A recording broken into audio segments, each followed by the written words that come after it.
This is the Kyoto animation arson attack. 2 years later.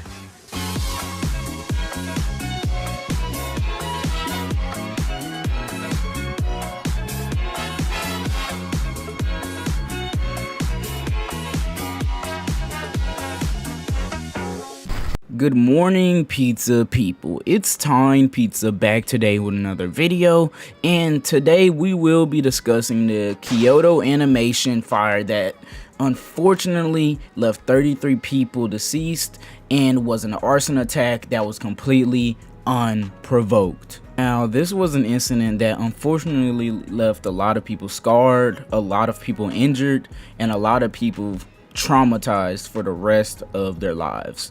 And the person that committed this atrocity was known as Shinji Aoba, a 42-year-old man who at the time was just angry at Kyoto Animation, and it's suspected that he had some form of mental illness, and it was that he was mad at Kyoto Animation because he believed that they stole his novel and he wanted revenge, and he just wanted to hurt them for believing that they plagiarized his work. The suspected novel that Aoba was angry about was a novel that he had submitted for a fan contest that Kyoto Animation was holding at the time. And I looked deeper into the case and found out that the scene that the perpetrator at the time was mad about was a scene in which one of the characters goes to buy discounted meat from the grocery store. And 8 months before the attack, Kyoto Animation aired an episode where some male leads go grocery shopping and they agree to buy discounted meat from an archery club. And I will leave a link to that article down below so you guys can look deeper into it for yourselves. But overall, that is a pretty average and very not very inspired scene that he felt was stolen from him, bro. It's been done before and it'll be done after him. And the fact that he took this one little panel that lasted less than 3 minutes and decided to go out of his way to hurt and injure so many people because of that makes this guy a real piece of trash. Cause there is no way in the world that this one scene, that's all it took for him to just go out of his way to ruin all these people's lives. It's ridiculous. Let such a small thing set you off proves that you needed help long before any atrocity that you committed. And honestly, you deserve way more than jail time. Now, the actual attack took place on July 18th, 2019, where Aoba decided to go into Studio 1 of Kyoto Animation, where he began dousing other people in gasoline and himself, and then he went on to set the whole place on fire, accidentally igniting himself and causing an explosion at Kyoto Animation. Afterwards, he attempted to flee, where he inevitably was chased down by 2 Kyoto Animation employees and collapsed from his injuries at the time. And he was sent to a hospital in which he was supposed to recover in order to be healthy enough in order to withstand his arrest and eventual criminal punishment.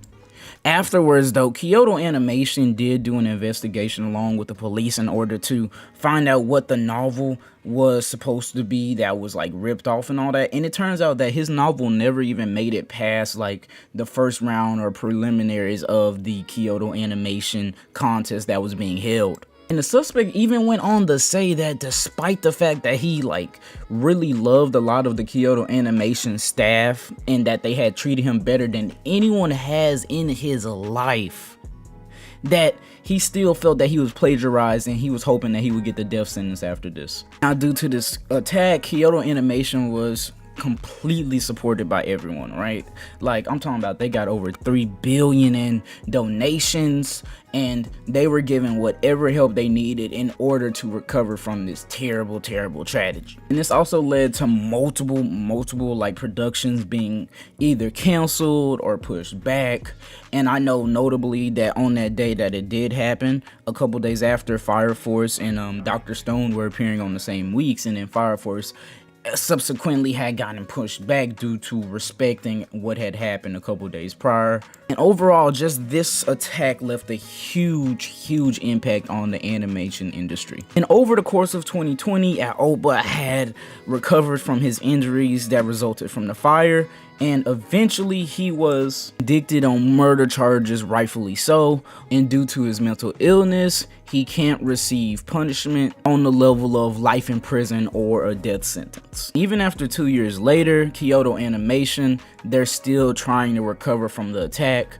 There's no word on if they have opened up the same animation studio that was burned down, but they have also started to open up programs such as their mentor and trainee programs and getting those back into action. And it's basically just still a very big recovery effort around the situation still continuing on, understandably.